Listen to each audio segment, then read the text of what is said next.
Praise the Lord. Good morning. మన ప్రభువును రక్షకుడైన యేసుక్రీస్తు పరిశుద్ధ నామంలో యేసుతో అనుదినము అని ఈ పరిచర్య ద్వారా దేవుని యొక్క శ్రేష్టమైన వాక్యాన్ని వింటున్న మీ అందరికీ నా హృదయపూర్వక శుభములు. నా ప్రియ సహోదరి సహోదరుడా, చిన్న ప్రార్థన చేసుకుని మన వాక్యంలోకి వెళ్దాం. సర్వోన్నతుడైన మా తండ్రి, ప్రేమగల దేవ, మహోన్నతుడా, సర్వకృపానిధి, ఈరోజు నాయన ప్రభా, నీ కుమారులుగా నీ కుమార్తెలుగా నాయన ప్రభా మేము తీసుకోవాల్సిన నిర్ణయాలలో సమస్తమన్నింటిలో కూడా నీ తెలివి జ్ఞానము మీరే మాకు అనుగ్రహించమని ప్రార్థిస్తున్నాం తండ్రి. ఎవరైతే ఈరోజు పుట్టినరోజులు, వివాహ దినోత్సవాలు జరుపుకుంటున్నారో నీ కుమారులకు నీ కుమార్తెలకు నీ కృపగల హస్తాలు తోడు దయచేయమని ప్రార్థిస్తున్నాం తండ్రి. అలాగే నాయన ప్రభా, ప్రయాణాలు చేస్తున్న నీ కుమారులకు క్షేమకరమైన వారి యొక్క గమ్యాలకు వారిని క్షేమంగా మీరే చేర్చమని, ఎవరైతే రోగులు ఉన్నారో వారిని ఇప్పుడే స్వస్థపరచమని యేసు నామములో ప్రార్థించి వేడుకొంచున్నామా యెహోవా తండ్రి. ఆమేన్. God bless you. దేవుడు మనతో మాట్లాడుతున్న మాట ఏంటంటే, ఈరోజు మనందరం ఓటు హక్కును వినియోగించుకునే దినం. ఈరోజు ప్రభుత్వాలు మరి అనేకమైన వచ్చాయి, వెళ్తూ ఉన్నాయి.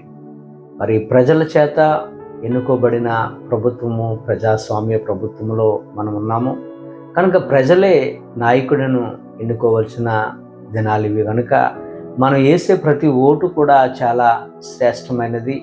ఆ ఓటును మనం సక్రంగా సద్వినియోగపరచుకోవాలి. మనం వేసే ఓటు ద్వారానే నాయకులను మనం ఎన్నుకుంటాం. మనం ఓటు వేసేటప్పుడు, పోలింగ్ బూత్కి వెళ్ళేటప్పుడు, అయ్యా ప్రార్థన ద్వారా మనం వెళ్ళాలి. అయ్యా నీ సన్నిధిలో నేను నీ కుమారుని, నేను ఎవరినైతే నీ కుమార్తెని నేను ఎన్నుకోవాలో, ఎవరినైతే నువ్వు ప్రభుత్వము లీడ్ చేయాలని చూస్తున్నావో వారి ద్వారానే నువ్వు నాయన ప్రభా నీ యొక్క ఆలోచన జ్ఞానము నాకు మీరే ఇచ్చి, నేను ఎవరికి ఓటు వేయాలో వారికే నా ద్వారా మీరే ఓటును వేసేలాగా నా హృదయాన్ని మీరే ఆయుధపరచని ప్రభు అని చిన్న ప్రార్థన చేసుకొని ఓటు వేసి రండి ఖచ్చితంగా ప్రతి ఒక్కరు కూడా. చాలామంది చాలా రకరకాలుగా అనుకుంటూ ఉంటారు, ఏంటంటే ఆ పార్టీ గెలుస్తుంది, ఈ పార్టీ గెలుస్తుంది, ఈ పార్టీ రూల్ చేస్తుంది అని అంటూ ఉంటుంటారు. దేవునికి తెలుసు ఎవరిని గెలిపించాలో, ఎవరిని ఓడించాలనేది దేవునికి సమస్తము తెలుసు. సామెతల గ్రంథము 16వ అధ్యాయం 33వ వచనం మనం చూసినట్లయితే, చీట్లు ఒడిలో వేయబడును, వాటి వలన తీర్పు యెహోవా వశమని. చీట్లు, చాలా చీట్లు ఉన్నాయి, కానీ అవన్నీ వేస్తే అందులో ఒకటే వస్తుంది. అది యెహోవా వశంలోనే ఉంటుంది. యెహోవా కనుచూపులోనే ఆ పేరును దేవుడు అనుగ్రహిస్తాడు. ఓట్లు మనందరం వేస్తాం, ఫైనల్ జడ్జిమెంటు దేవుడే ఇవ్వాలి. మనం అనుకున్నది ఏది జరగదు. మనం అనుకుంటాం ఆ పార్టీయే ఖచ్చితంగా గెలుస్తుంది అనుకుంటాం, కానీ ఆ పార్టీ ఓడిపోవచ్చు.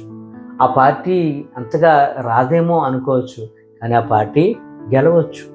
ఎవరికి వెళ్ళదు ఏం తెలుసు.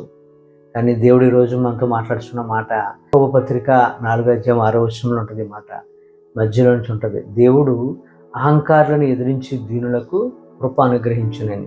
దేవుడు ఎన్నికైన వారిని సిగ్గుపరచడానికి లోకముల నుండి ఎన్నిక లేని వారిని దేవుడు ఎన్నుకుంటాడు.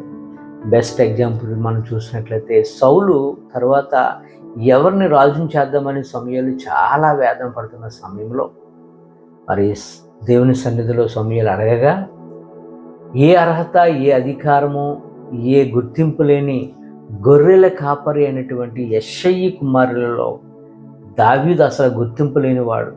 అటువంటి దావీదును దేవుడు, ఎన్నిక లేని దావీదును రాజ్యాధికారాన్ని దేవుడు అనుగ్రహించాడు. సరాసరి గొర్రెల దొడ్డులో నుంచి రాజ్యాధికారంలోనికి దావీదును దేవుడు తీసుకుని వెళ్ళాడు. అంతేకాదు యేసుప్రభు శిష్యులు మనం చూడండి. యేసుప్రభు శిష్యుల్లో 12 మంది శిష్యులు.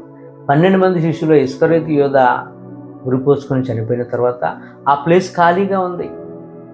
ఆ ప్లేస్ కొరకు ఎలక్షన్ పెట్టారు. ఆ ఎలక్షన్లో 2 నిలబడ్డారు.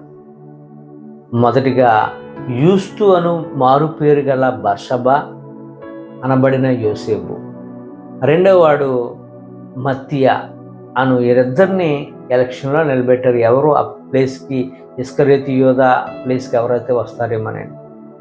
అపోస్తలత్వంలోనూ పాలు పొందుటకు వీరిద్దరిలో నువ్వు ఏర్పరచుకున్న వారిని మాకు కనుపరచమని మరి అడుగుతున్నారు. అపోస్తల కార్యములు మనకి మొదటి అధ్యాయం 23వ వచనం నుంచి 26వ వచనం వరకు మాటలు మనం చూస్తాం. 26వ వచనంలో చీట్లు వేశారు. ఆ చీటు మత్తయి పేరిట ఆ చీటు వచ్చెను. మన ఆలోచనలు, మన ఎక్స్పెక్టేషన్లు వేరుగా ఉంటాయండి. మన ఉద్దేశాలు వేరు, ప్రభు ఉద్దేశాలు వేరు. ఈరోజు ఎలక్షన్ ద్వారా మనం ఒక 2-3 గంటల్లో మనం ఓటు వేయడానికి వెళ్తాం. 10 నుంచి స్టార్ట్ అవుతుంది, 10 గంటల నుంచి. ఈరోజు ఓటు వేసే సమయంలో మనము ఒక మంచి నిర్ణయం ప్రార్థన పూర్వకంగా వెళ్ళి, దేవుడు అయ్యా నాకు జ్ఞానం ఇవ్వండి ఎవరికి ఓటేయాలో అనేది ఖచ్చితంగా మనం ప్రభువుని అడిగి ఓటేద్దాం. ఆ ఓటు వేసేటప్పుడు ఎక్కడ కూడా మనము డబ్బుకి ఆశపడి ఎప్పుడు కూడా ఓటు వేయొద్దు. ఎందుకంటే ఓటు మన సర్వ హక్కు.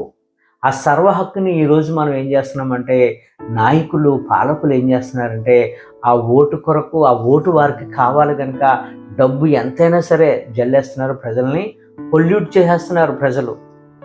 ఆ డబ్బుకు ఆశపడి ప్రజలు ఏమైపోతున్నారంటే ఓటును చాలా దారుణంగా అమ్మేస్తున్నారండి. మనం అమ్మేస్తాం, వారు కొనుక్కున్నారు మన ఓటును, వారు రాజ్యాధికారంలోకి వచ్చారు. ఆ తర్వాత ఏమవుతుందో తెలుసండి, ఆ తర్వాత వారు అధికారంలోకి వచ్చిన తర్వాత ట్యాక్సెస్ రూపంలో మన యొద్ద నుంచి మరలా అదే డబ్బును వారు లాగేసుకుంటారు. ఈ మాట ఉంటున్న నా ప్రియ సహోదరి సహోదరుడా, మన ఓటు వేసేటప్పుడు ఎక్కడ కూడా ఎవరి దగ్గర కూడా ప్రభు చూస్తున్నాడనే సత్యాన్ని మర్చిపోకుండా రూపాయి డబ్బుల కొరకు కకృతిపడి మన ఓటుని ఎప్పుడు అమ్మొద్దు. ముందు ప్రభుత్వం మారాలి అంటే ప్రజలు మారాలి. ముందు రాజ్యాధికారం మారాలంటే ప్రజలు మారాలి. డబ్బును తీసుకోకపోతే ఏ నాయకుడు కూడా డబ్బు జల్లడు కదా. నాయకులు డబ్బు జల్లేస్తున్నా ప్రజలు తీసేసుకుంటున్నారు కనుక వారిని తర్వాత అడిగే హక్కు కూడా మనకు ఉండదు. ఎందుకంటే డబ్బు ఇచ్చి నేను నీకు ఓటును కొనుక్కున్నాను అంటాడు అతను. కాబట్టి మనం యథార్థంగా ఓటేద్దాం. యథార్థమైన నాయకులను మనం కావాలని ప్రభు సన్నిధిలో ప్రార్థన చేద్దాం. ప్రతి ఒక్కరు కూడా ప్రార్థన పూర్వకంగా వెళ్ళి, మరి నువ్వు ఏర్పరిచిన కుమారుడు నాకు తెలియపరచు ప్రభు అని ప్రార్థన ద్వారా వెళ్ళి ఓటు వేసి సరైన ప్రభుత్వం రావాలని ప్రార్థన పూర్వకంగా ప్రభుని అడగండి. ఖచ్చితంగా దేవుడే ఆయన బిడ్డలైన వారికి ఎవరికి కూడా, క్రైస్తవులకు ఎవరికి కూడా ఎటువంటి అన్యాయం చేయని నాయకుడును మనకివ్వమని ప్రార్థన ద్వారా వెళ్ళి ప్రార్థన ద్వారా పొందుకున్న అటువంటి అధికారులని ఈ కొద్ది మాటలు దేవుడు మనందరి జీవితంలో నెరవేర్చును గాక. ఆమేన్. God bless you.